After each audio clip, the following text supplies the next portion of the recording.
বাগের সম্পত্তি আমি হ্যাঁ নামে করে দিছি, তাহলে হ্যাঁ এই সম্পত্তি বেচে বেচে বইবে খাইব। আব্বাই কইছি আমরা সম্পত্তি কমানোর বদলে যাতে করে সম্পত্তি বাড়াই। আর এটাও কইছি যেদিন আমগোর সম্পত্তি ভাগাভাগি হইব এদিন দুই ভাইয়ের সম্পর্কটাও ভাগাভাগি হয়ে যাবো। আর আজকে তাই হইতেছে। দুই ভাইয়ের সম্পর্ক যতই ভালার চেষ্টা করস না কেন লেগা, একটা সময় গিয়া ওই ভাইয়ের সম্পর্কের মধ্যে ফাটল ধরবই। আর এই ফাটলের কারণ হিংসুট্টের নারী। ওই নারীর কারণে ভাইয়ের সম্পর্ক আর ভাইয়ের সম্পর্ক থাকে না, তখন ওই ভাইয়ের সম্পর্ক শত্রুতে রূপান্তরিত হয়। তাই এখন আমি আর কি করব?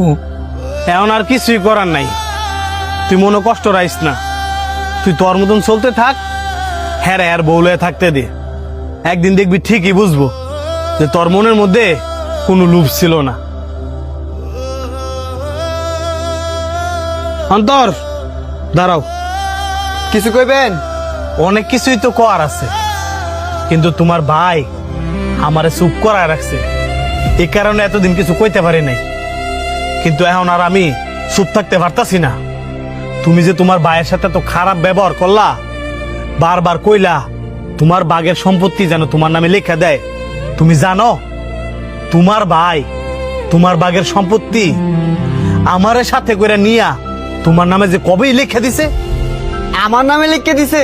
হ, শুধু তাই না, তোমার বাগের সম্পত্তি তোমার নামে তো লেখা দিছে ওই, এমনকি তোমার ভাইয়ের বাগের সম্পত্তি থেকেও তোমার নামে লেখা দিছে, যাতে তুমি কোনো সময় তার ভুল না বুঝো।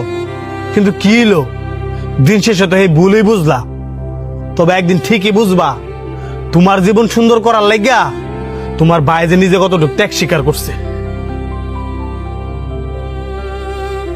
ভাই, আপনি আমার মাফ করে দেন।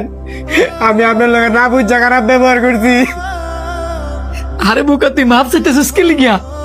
আমি তো তোর ভাই। তারপরেও ভাই, আমি আপনার লগে অনেক বড় ভুল করে লাইছি।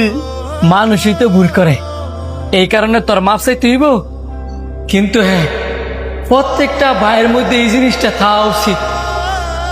ভাই ভাই যদি মিল থাকে, পৃথিবীর কঠিন কঠিন কাজও ছয় করা যায়।